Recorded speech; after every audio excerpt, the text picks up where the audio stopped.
ಇದೆ ಅಂತ ನೋಡ್ತಾ ಹೋಗೋದಾದ್ರೆ, ದೇವರ ಮೂರ್ತಿ ಕೂರಿಸುವ ವಿಚಾರಕ್ಕೆ ಅಲ್ಲಿ ಗಲಾಟೆ ಆಗಿದೆ. ಬಳ್ಳಾರಿಯ ಕೊಳಗಲ್ ಗ್ರಾಮದಲ್ಲಿ ಕಲ್ಲು ತೂರಾಟ ಆಗಿದೆ. ಗ್ರಾಮದ 2 ಸಮುದಾಯದ ನಡುವೆ ಕಲ್ಲು ತೂರಾಟ. ಕುರುಬ ಹಾಗೂ ಎಸ್ಸಿ ಸಮುದಾಯದ ಮಧ್ಯೆ ನಡೆದಂತಹ ಕಲಹ. ಯರಿಯಪ್ಪ ತಾತಸ್ವಾಮಿ ಮೂರ್ತಿ ಕೂರಿಸುವ ವಿಚಾರಕ್ಕೆ ಗಲಾಟೆ ನಡೆಯುತ್ತೆ. 15 ದಿನಗಳ ಹಿಂದೆ ರಾತ್ರೋರಾತ್ರಿ ಮೂರ್ತಿಯನ್ನ ಪ್ರತಿಷ್ಠಾಪನೆ ಮಾಡ್ತಾರೆ.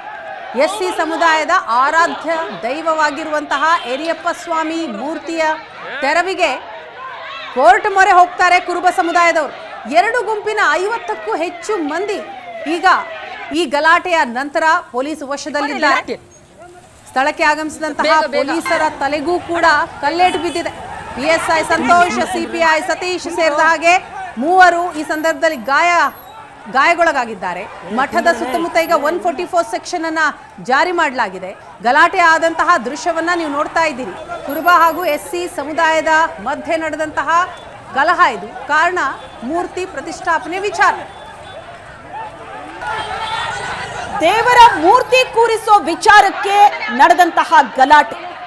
2 ಸಮುದಾಯದ ನಡುವೆ ಈ ಗಲಾಟೆ ನಡೆದಿದ್ದು, ಕಲ್ಲು ತೂರಾಟ ನಡೆದಿದೆ. ಪರಿಸ್ಥಿತಿಯನ್ನ ಹತೋಟಿಗೆ ತರೋದಕ್ಕೆ ಅಂತ ಪೊಲೀಸರು ಕೂಡ ಬಂದಿದ್ರು. ಅಲ್ಲಿ ಖಾಕಿ ಸರ್ಪಗಾವಲೆ ಇತ್ತು. 3 ಪೊಲೀಸರಿಗೂ ಕೂಡ ಪೆಟ್ಟಾಗಿದೆ. ದೇವರ ಮೂರ್ತಿಯನ್ನ ಕೂರಿಸೋ ವಿಚಾರಕ್ಕೆ ಶುರುವಾದಂತಹ ಗಲಾಟೆ ಇಡೀ ಕೊಳಗಲ್ ಗ್ರಾಮವೇ ಉದ್ವಿಗ್ನಗೊಂಡಿದೆ.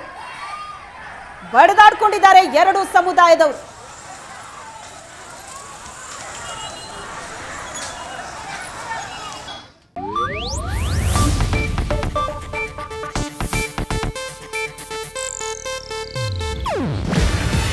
ಇದು ಏಷ್ಯಾನೆಟ್ ನ್ಯೂಸ್ ನೆಟ್ವರ್ಕ್ ಪ್ರಸ್ತುತಿ. ನೀವು ನೋಡ್ತಿದ್ದೀರಾ ಏಷ್ಯಾನೆಟ್ ಸುವರ್ಣ ನ್ಯೂಸ್.